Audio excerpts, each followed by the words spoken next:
I never thought my peaceful lakeside retreat would turn into a battlefield over electricity of all things. My cabin sits tucked away in the pines, far from the city, powered by a generator I built with my own 2 hands. Out here, it's quiet, no traffic, no rules, no chaos. At least that's what I thought. Enter Karen. Every neighborhood seems cursed with one, but mine came with an extra dose of entitlement. Clipboard in hand, self-appointed HOA, president of an area that doesn't even have an HOA. She decided my generator, my power, my comfort all belonged to her. The kicker, my generator isn't just any generator. It's wired with a little surprise for anyone dumb enough to steal from it. And Karen in all her bossy glory was about to learn that the hard way. Before we dive in, drop a comment with your location and local time. I love seeing where you're all watching from. There's a special kind of quiet you only find near the water. Mornings at my cabin begin with the call of loons echoing across the lake and the smell of pine drifting through the windows. I brew coffee on the porch, watch the mist lift off the water, and remind myself that this is why I moved out here: peace. No traffic jams, no HOA board meetings, no neighbor's dog barking at 3 in the morning. Just me, my cabin, and the hum of my trusty generator tucked behind the shed. That generator, by the way, is my pride and joy. I salvaged the frame, rebuilt the engine, and wired it to power everything from my fridge to the lights strung along the porch. Out here, when storms knock down lines or the grid fails, which happens often, that machine keeps me alive and comfortable. It's not pretty, but it purrs like a loyal old dog. I'd go as far as to say it's the heartbeat of the cabin. And for a while, life was perfect. A few friendly neighbors dotted the lakeshore. Old Tom across the cove, who'd lend me his canoe whenever I needed it. The Johnson family, who baked too many pies and insisted I take one every other weekend. They minded their own business, and I minded mine. A quiet community. A good community. Until she showed up. Her name was Karen. At least that's what everyone called her. I swear she must have been born with that name stamped across her forehead, because she lived up to every single stereotype. Sharp blonde bob haircut that never moved out of place. Oversized sunglasses even at dusk. And always a clipboard tucked under her arm. She strutted around the neighborhood like she'd been elected mayor, even though no one ever asked her to run anything. "Good morning," she said, the first time she came to my porch, not so much a greeting as an announcement. I looked up from sanding down the railing, squinting against the sun, wondering why she was standing on my property like she owned it. "Morning," I replied cautiously. She didn't waste time with pleasantries. "I'm the head of the homeowners association. Just wanted to let you know a few things around here have to change. We have regulations about yard clutter and noise." I nearly laughed. "Homeowners association, lady, this is a lakeside cabin community. There's no HOA here." But she wasn't smiling. "Oh, there is now. I've drafted bylaws. Everyone will receive a copy. It's important we maintain property values." That was my first taste of Karen's self-appointed dictatorship. She wanted to control how tall your grass grew, what color your cabin was painted, even where you could park your canoe. Most of us just shook our heads and ignored her. After all, what power did she really have? None. But that didn't stop her from acting like she owned every pine needle in the county. At first, I brushed her off. She was annoying, sure, but harmless. Let her play pretend president with her clipboard. I had bigger things to worry about, like keeping the firewood dry and making sure my fishing lines didn't tangle. Besides, I figured she'd get bored eventually. But Karen wasn't the type to get bored. No, she was the type to escalate. It started with comments. "That generator of yours is an eyesore. It's probably disturbing the wildlife. Do you know it lowers property values when people can hear a motor running at night?" I shrugged. "It's not that loud, and besides, it's my property." That line, "it's my property," was like gasoline on her fire. You could see it in her eyes.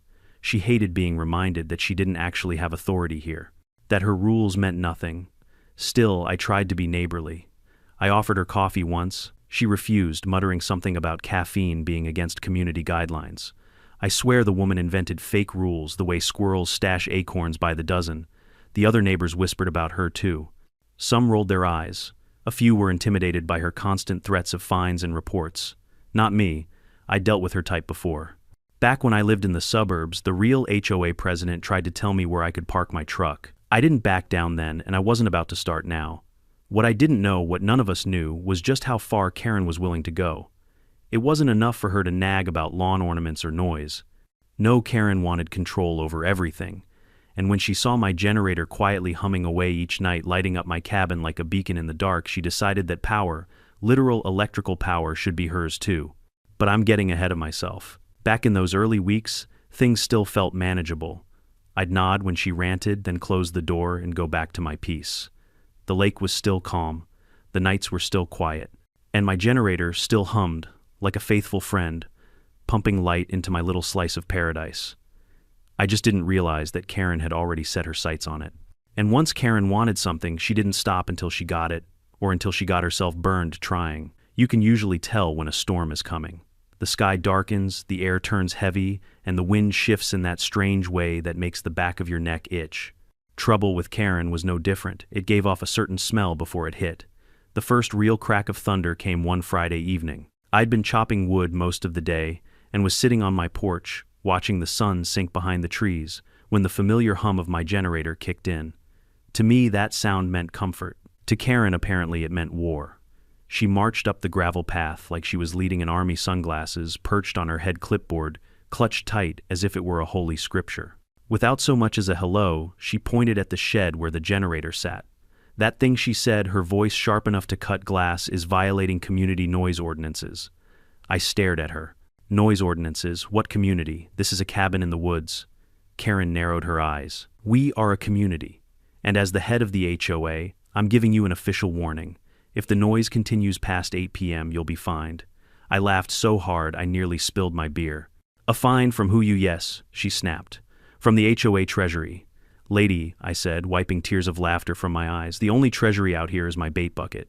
Her lips pursed so tight I thought they might fuse shut. Without another word, she spun on her heel and stomped back down the path. I figured that was the end of it. Just another Karen tantrum, nothing more. But that was just the first sign. The second came 2 nights later. I was lying in bed half asleep when I heard rustling outside. At first, I thought it was raccoons. They loved to nose around the garbage bins. But when I peeked through the blinds, I caught a glimpse of something else, a flashlight beam sweeping across my yard. Someone was out there sneaking around. I grabbed my boots and stepped quietly onto the porch. The light flickered near the shed that housed my generator. And standing there trying way too hard to look casual in the middle of the night was none other than Karen. "What are you doing?" I called out. She jumped like a guilty teenager. "Oh, I was just checking for safety violations." "Safety violations? At midnight?" "It's community business," she stammered. "Generators can be fire hazards." "Then why didn't you knock on the door and ask to look?" She didn't answer. She just clutched her clipboard tighter and scurried off into the darkness. That's when the alarm bells started ringing in my head. She wasn't just nosy, she was obsessed. An obsession never ends well. The third sign was the most damning. A week later, I came home from town with groceries and noticed something odd near the base of my cabin. A thin black cable snaked through the grass, running from the side of my shed toward the tree line. At first, I thought maybe I'd dropped an extension cord, but as I followed it, my stomach twisted. The cable ran straight across the yard and into Karen's property. I crouched down, inspecting where it connected. Sure enough, someone had tapped into the output line of my generator. My machine was pumping electricity straight into Karen's house. I felt my blood pressure rise. She wasn't just complaining about my generator anymore, she was stealing from it. That night I couldn't sit still. I paced the porch, replaying it over and over. She'd had the nerve to sneak onto my land, dig around my shed, and hook up her own line like some back alley electrician. I pictured her smug face sipping wine inside her cabin lights, glowing warm and bright thanks to my generator. She probably told herself she deserved it, that she was entitled, that her fake HOA rules gave her some kind of authority over my power. But entitlement doesn't change the facts. What she'd done was theft, plain and simple. The next morning I decided to confront her. I didn't bother with subtlety. I walked right up to her porch, knocked on the door, and waited. She opened it slowly, as if she already knew why I was there. "Can I help you?" she asked, voice dripping with fake politeness. "You sure can," I said, "by explaining why there's a cord running from my generator into your house." For a split second, guilt flickered in her eyes. Then she plastered on that smug smile. "Oh, that I thought it was a community power source. It's only fair that we all benefit." "Community power source," I barked a laugh. "Karen, it's my generator. I built it, I maintain it, and you broke onto my land to steal from it." Her chin jutted out defiantly. "Don't be dramatic. It's just electricity. Besides, you don't own the resources of the community. The HOA charter is very clear. Shared assets benefit everyone." I shook my head in disbelief. "There is no HOA charter, And even if there was, my generator wouldn't be in it. Disconnect it. Now. Her eyes narrowed into slits.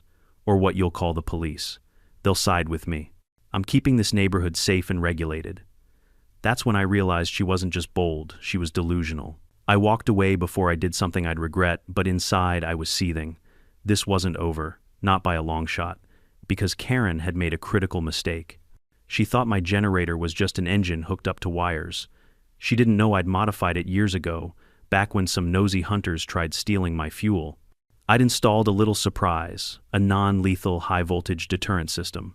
One touch of a tampered line and the thief would get the shock of their life. Karen had no idea what she'd just plugged herself into, and part of me was tempted to let her find out the hard way. The morning after discovering Karen's cable theft, I woke up restless. Sleep hadn't come easy.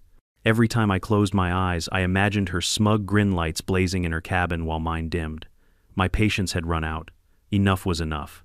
I decided to confront her face to face. No more sidelong comments, no more pretending this was just a quirky neighbor problem. This was theft, plain and simple.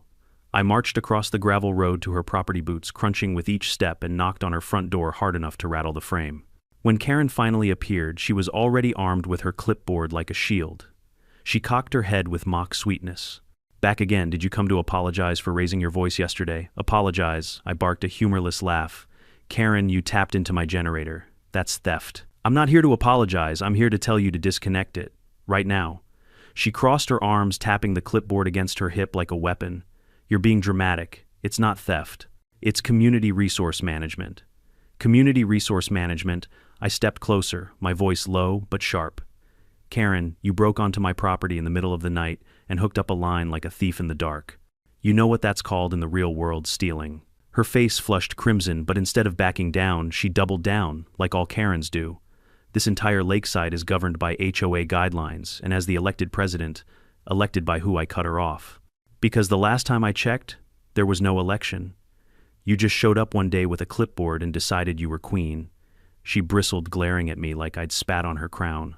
Someone has to maintain standards. Without rules, people like you would run wild junk in your yard, noisy machines disturbing the peace.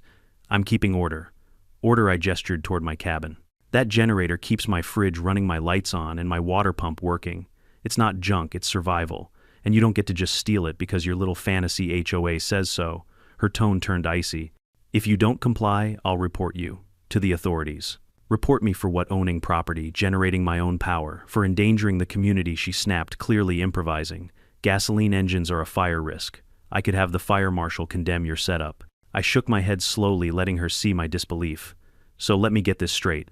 You sneak into my yard, tap into my power without permission, and now you're threatening to report me. Do you hear yourself?" She waved her hand dismissively, like brushing off an annoying fly. "I'm protecting the neighborhood. You should be thanking me." I clenched my jaw. She wasn't going to admit guilt, people like her never do. But if she thought she could bully me into backing down, she had another thing coming. "I'll give you one chance," I said evenly, staring her down. "Disconnect the line today, or I'll handle it myself." Her eyes narrowed, and for the first time I saw a flicker of uncertainty, but it vanished as quickly as it came, replaced with that familiar arrogance. "Do your worst. The neighbors are already on my side. They're sick of your noise and your independence. You think you're above the rules. Well, you're not. Above the rules," I laughed coldly. "Karen, the only rules out here are property lines, and you crossed mine." The standoff stretched in silence, the lake breeze rustling the pines above us.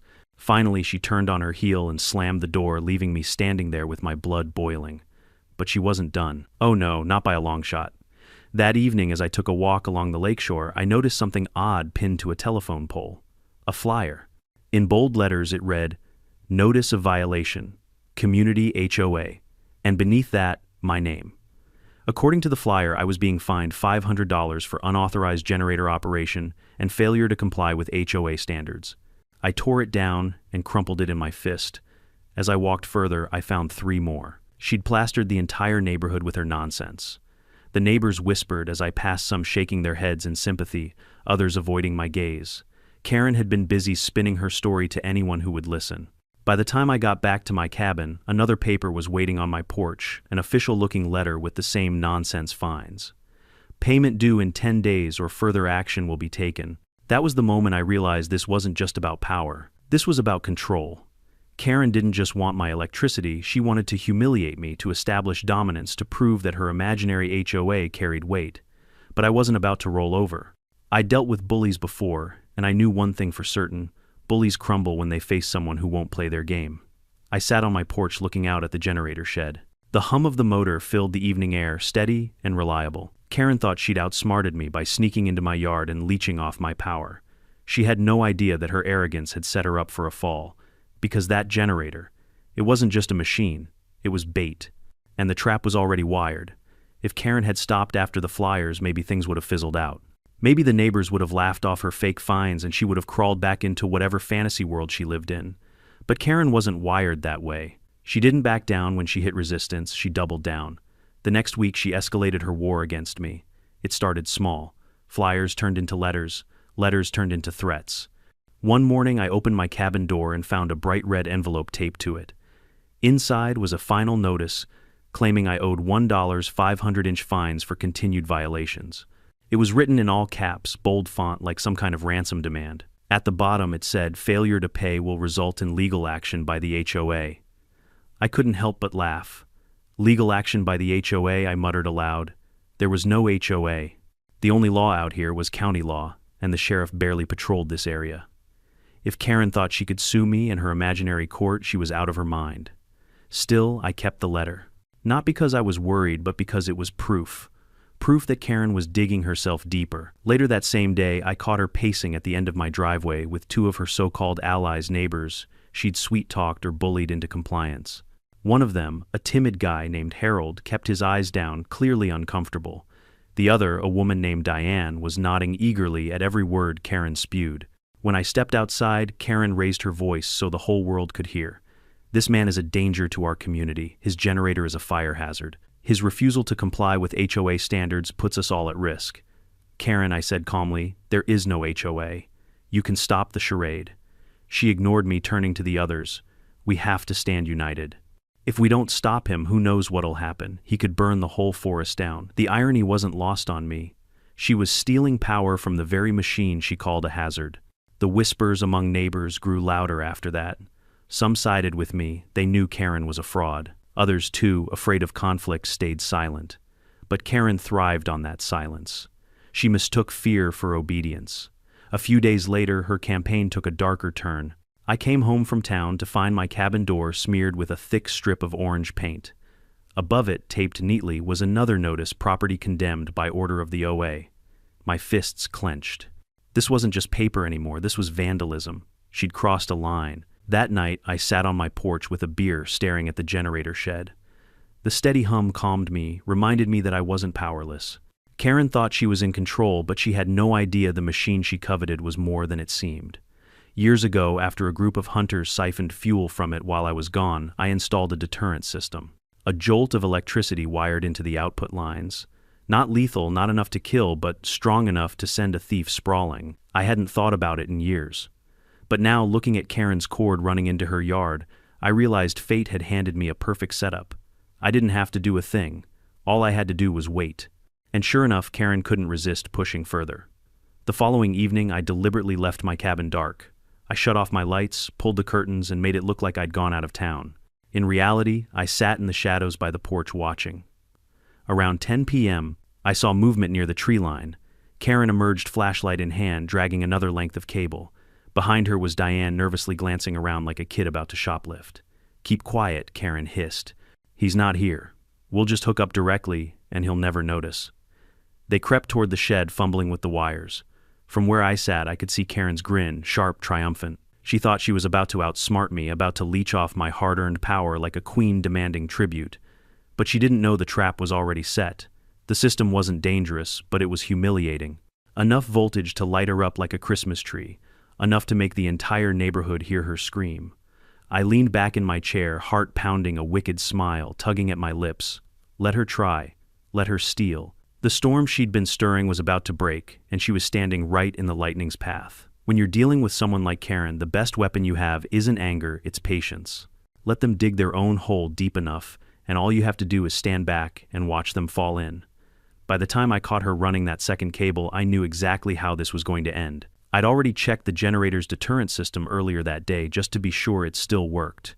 It wasn't fancy, just a non-lethal shock wired into the output terminals with a grounding rod buried nearby. The idea was simple: if anyone tampered with the connections or tried to siphon off power without doing it the right way, they'd complete the circuit. The jolt would rattle their bones, maybe singe some hair, but nothing more. Back when I first set it up, I tested it with an old pair of pliers. Even through the rubber grips, it nearly knocked the tool out of my hand. Effective. Standing there in the shadows of my porch that night, watching Karen and Diane crouch by the shed, I felt that old mix of dread and anticipation. Part of me still couldn't believe she'd gone this far. Another part of me was almost impressed. It takes a special kind of arrogance to sneak onto someone's land and literally steal their power, Diane whispered nervously, her flashlight beam bouncing around like a jittery firefly. Karen, maybe we shouldn't. What if he catches us? Karen hissed. He's gone. I told you I checked. The cabin's dark. He probably went back to town. Stop being dramatic. I could see Diane's hands shaking as she uncoiled the cable. Karen snatched it from her with an exasperated sigh.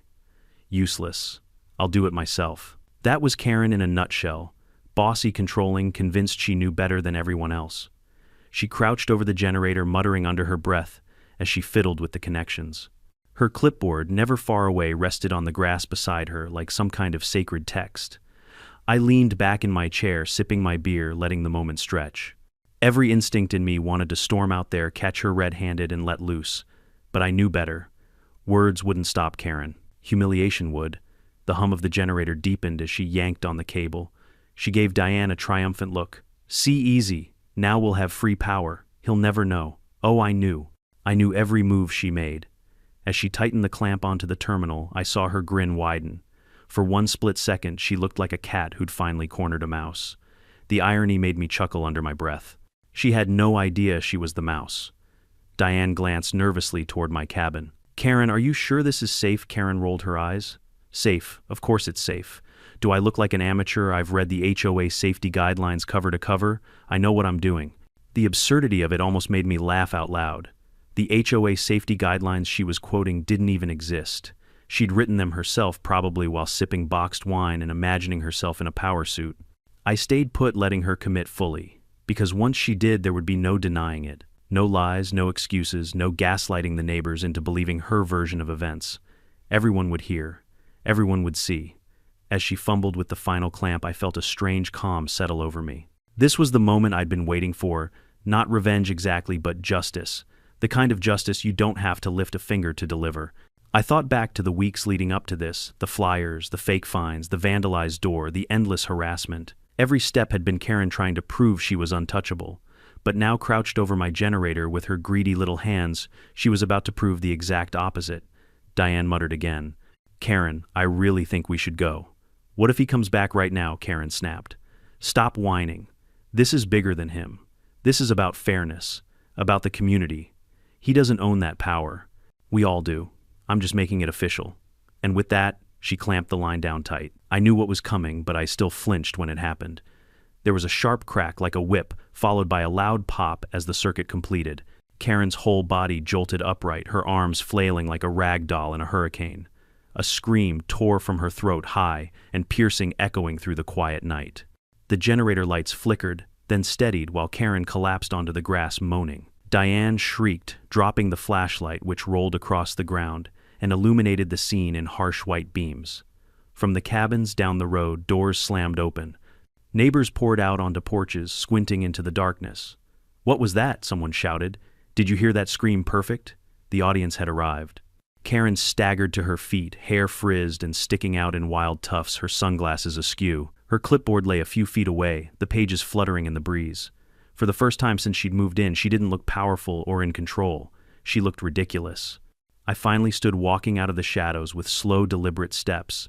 Evening, Karen. Diane. My voice carried just enough to reach the neighbors gathering in the road. Karen froze, her face pale. What are you doing here? I live here, I said, simply gesturing to my dark cabin. Unlike some people, I don't sneak around in the middle of the night, stealing from my neighbors. Her mouth opened and closed, but no words came out. The whispers among the crowd grew louder. Someone laughed. Someone else muttered, figures. Diane tried to help her up, but Karen shoved her away, still trembling from the shock. "This isn't over," she spat, but her voice cracked, betraying her. "Oh, I think it is," I said calmly, "because now everyone's seen what you really are." The neighbors stood watching, half amused, half appalled. And Karen, the self-proclaimed queen of the HOA, was suddenly nothing more than a soggy, frazzled thief caught in the act. And the best part, I hadn't laid a finger on her. The generator had done all the work. There are certain sounds you don't forget in life. The cry of a newborn, the crunch of gravel under your boots on a frosty morning, and apparently the blood-curdling shriek of an entitled woman getting zapped by a generator she tried to steal from. That scream still rings in my ears. Karen was sprawled on the ground beside the shed, twitching slightly, hair standing up like she'd stuck her head in a balloon factory. Her precious clipboard had landed a few feet away, half the pages scattered into the damp grass. Diane, bless her timid heart, was frozen stiff, hands over her mouth, eyes wide in horror. The generator, steady and loyal, hummed on like nothing had happened. The deterrent system had done exactly what it was designed to do: shock and shame, not harm. Karen wasn't injured, at least not permanently. But her pride, that had taken a direct hit. Within minutes, the neighborhood had gathered. Porch lights flicked on one by one, illuminating the gravel road and casting shadows across the pine trees. Voices carried through the cool night air. "What's going on out here? Was that a scream? Is she okay?" They all converged at the scene, their flashlights forming a circle of interrogation.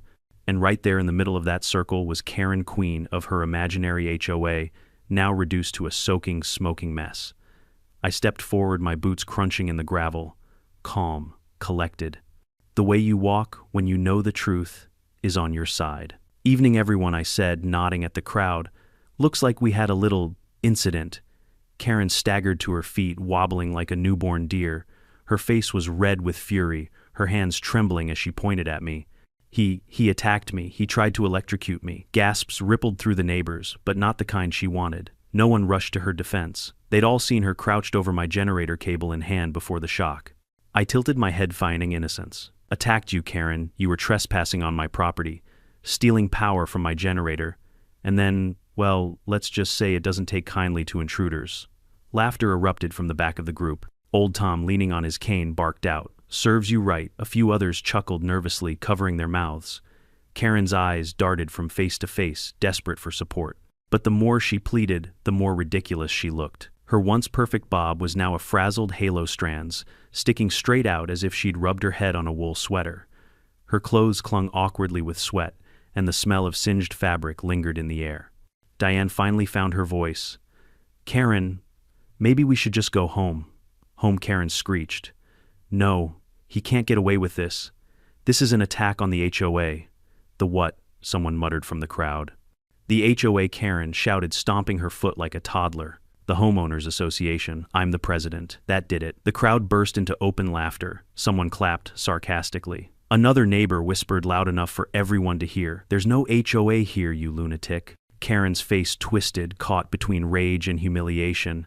Her empire of flyers and fake fines crumbled in an instant. For weeks she'd strutted around like a queen, wielding her clipboard like a scepter. And now, stripped of her illusion, she was just a thief who'd electrocuted herself trying to steal what wasn't hers.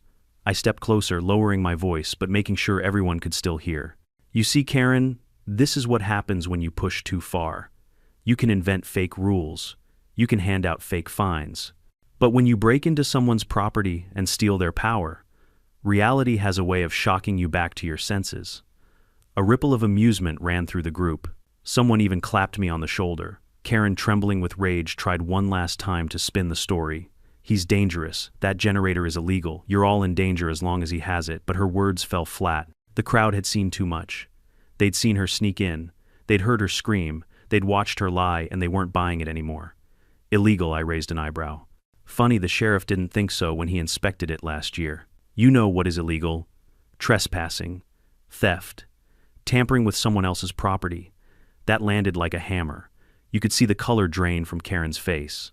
The neighbors began to disperse, some shaking their heads, others chuckling under their breath. The show was over, and the star performer had bombed. Diane tugged at Karen's arm, trying to lead her away, but Karen yanked free, glaring at me, with a promise of vengeance burning in her eyes. "This isn't the end," she spat, her voice hoarse. "You'll regret humiliating me." I didn't flinch. I simply leaned against the shed, arms crossed, and said, "Karen, the only one humiliating you is you." She stormed off into the night, dragging Diane behind her. The crowd followed, leaving me alone with my faithful generator still humming steadily as if mocking the entire ordeal. I let out a long breath, the tension draining from my shoulders. For weeks, Karen had pushed, bullied, and lied. Tonight, she'd pushed too far, and the universe, with a little help from my wiring skills, had pushed back. The best part, I hadn't lifted a finger. Justice had a way of delivering itself when arrogance met reality. But as I sat back on my porch, listening to the crickets resume their song, I knew it wasn't over. People like Karen don't surrender. They plot. They scheme. They wait for the next chance to claw back control. What I didn't know then was that her next move would bring the law into the picture, and the final act of this drama would play out not just under the pines but in the cold light of official judgment. For now, though, I savored the victory. Karen had been shocked back into her place, and for the first time in weeks I slept peacefully, with the steady hum of my generator lulling me into dreams. Morning light has a way of making the ridiculous look even more absurd. By sunrise, word of Karen's midnight fiasco had spread like wildfire. I couldn't even step onto my porch without catching the whispers of neighbors strolling by. Some laughed openly, retelling the story with exaggerated hand gestures, Karen flopping on the ground like a fish sparks flying from the shed. Others spoke in hushed tones, shaking their heads. For the first time since she'd arrived, people weren't intimidated by Karen. They were entertained. Around mid-morning, I spotted her across the road. She looked rough hair, still frizzy from the shock eyes, sunken with lack of sleep, clipboard missing from her hand. For a moment, I almost felt sorry for her. Almost. Then I remembered the orange paint on my door, the fake fines, the stolen power. Sympathy faded fast. She tried to salvage her dignity, of course. Karen always did. She marched down the gravel road telling anyone who would listen that I had set a booby trap on my property, that it was illegal, that I had endangered the whole community. But the more she ranted, the more people laughed. One neighbor even asked her if she was going to write herself a citation for attempted theft. By afternoon, the final nail in her coffin arrived in the form of 2 sheriff's deputies. Their SUV pulled into the neighborhood lights, flashing softly in the daylight. Karen rushed out to meet them, her arms waving, her voice shrill enough to startle the birds from the trees. "Officers, thank goodness you're here. He tried to electrocute me. He's running an unsafe generator. Arrest him immediately." The deputies listened patiently, nodding, jotting notes. Then they walked over to me, where I sat calmly on my porch, sipping coffee. "Sir," one of them said, "we just need to ask a few questions." I explained everything. The generator, the modifications, the trespassing. I showed them the cord Karen had run into her property. I even handed over the stack of fake HOA fines and flyers I'd saved. The deputies flipped through them, eyebrows climbing higher with each page. "So let me get this straight," the taller deputy said. "She broke onto your property, tapped into your generator without permission, then claimed you assaulted her when she got shocked by your own equipment." "Pretty much," I replied. The shorter deputy let out a low whistle. "That's theft of services, trespassing, and vandalism at minimum." Karen, who had followed us over, exploded. "This is outrageous. I am the president of the HOA. He's lying." The deputies turned to her, unimpressed. "Ma'am, we checked with the county. There's no registered HOA here. And even if there were, you can't steal electricity from someone else's property." Her jaw dropped. For once, words failed her. The taller deputy wrote something on his clipboard. An actual clipboard, not Karen's pretend one. "We'll be issuing you a citation, ma'am. You'll need to appear in court." The color drained from her face. She sputtered, tried to argue, but the deputies shut her down. "Enough. You're lucky he isn't pressing full charges. Consider this your warning." It was a surreal moment, Karen. The self-proclaimed queen finally dethroned by real authority. As the deputies drove off, neighbors clapped quietly, some even cheering. Karen stomped back to her cabin, humiliated, dragging Diane behind her like an unwilling accomplice. The once fearsome HOA president was now a joke, her empire of paper fines reduced to ash. Over the next few weeks, the neighborhood changed. People relaxed.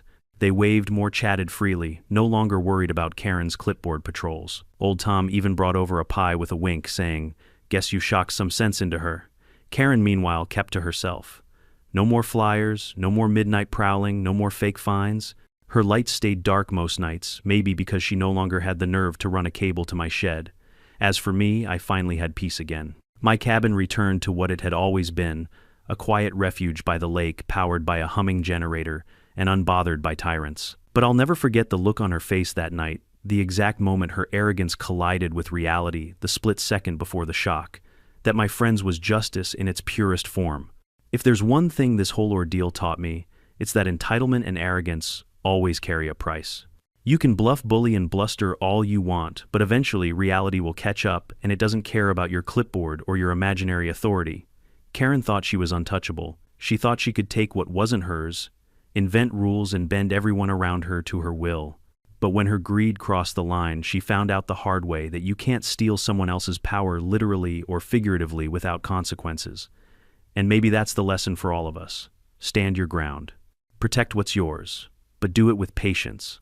Sometimes the best revenge isn't yelling or fighting back, it's letting people expose themselves for who they really are. Because in the end, Karen wasn't defeated by me.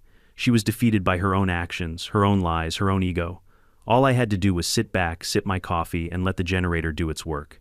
So here's my question to you. What would you have done in my shoes? Would you have confronted her sooner or let her learn the hard way like I did? Drop your thoughts in the comments. I'd love to hear your take. And hey, if you enjoyed this little saga of HOA drama, entitlement, and sweet shocking justice, make sure to hit that subscribe button. Because trust me, there's always another story waiting just around the corner.